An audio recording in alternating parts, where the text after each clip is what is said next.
Bong, alam mo na pag-usapan natin dito sa Happy Bahay, Happy Buhay, ang simptomas ng isang marriage crisis. Kaya naman, honey, pag-usapan natin, paano nga ba natin ma-overcome ang marriage crisis? Yan. Para hindi na humantong sa hiwalayan pa. What measures can we take to combat these trying moments in our relationship? Yes. So how to overcome marriage crisis? Unang-una po, this is very basic yet very important. Communicate.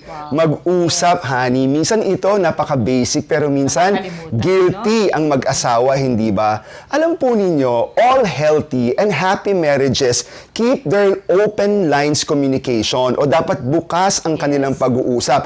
And let me say this, honey, sa pag-uusap po, dapat dalawa ang nagsasalita. Merong panahon na ikaw ay nakikinig, merong panahon na ikaw naman ang nagsasalita. Discuss the issues and come up with a possible solution. Kumbaga, be part of the solution and not of the problem. Okay, very well said. Number 2, express yourself constructively. Yan. Kapag po nasa isang pagtatalo kayo o argument ng asawa ninyo, di ba po parang madali, it's easy to let your emotions take over. Totoo. Para napapangunahan ka na emotions mo, nadadala ka na emotions mo. And dahil nga po dito, you could end up saying hurtful words that you would soon regret. Nako, bakit ko ba nasabi sa asawa ko yun? Ang sakit pala ng nasabi ko sa Yes. kanya. And syempre po, it can worsen the problem instead of solving it, di ba?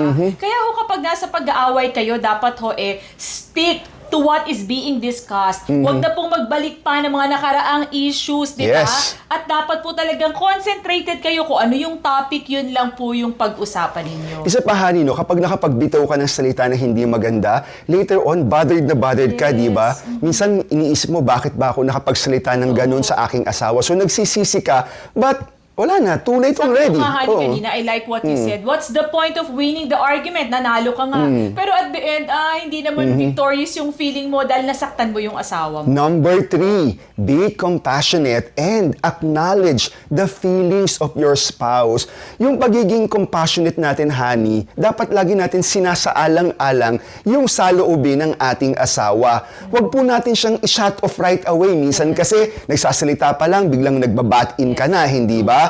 In other words, listen intently and find it in your heart to understand kung ano po yung pinanggagalingan ng inyong asawa. Okay, number 4. Gusto ko to, honey. Give your marriage a break. Spend time together. Alam niyo po, minsan kaya pala kayo laging nagtatalo, kulang lang kayo sa date, kulang lang kayo sa time together, sa alone moments nyo. That's right. So kapag meron po kayong pinagtatalunan, ito secret po namin ni Bong, magyaya ka ng overnight, magyaya ka ng date kayo mag-asawa, doon nyo po pag-usapan. Yes. Because minsan, marirealize nyo, honey, ito na pala yung kulang natin. We just need this moment para makahinga. Tama. Kahit sobrang stress na kayo sa trabaho. Even yung simpleng driving around the village, di ba? Mag-usap kayo mag-asawa, mag-drive-through, that is simple and yet very inexpensive. At ang pinakahuli sa lahat, seek counseling and pray together. Napaka-importante po talaga. Tandaan po natin na walang problema ang hindi kayang malagpasan ng mag-asawang sabay na nananalangin. Always say that dito Yes. sa Happy Bahay. Kaya naman po,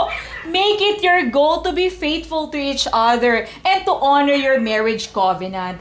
Trust that the Lord is with you in every difficulty. Lagi po nating tandaan ng mag-asawang sabay manalangin. Magtatagumpayan lahat ng suliranin. Ako po si Bong Pineda. Ako naman po si Claire para sa Happy Bahay. Happy buhay!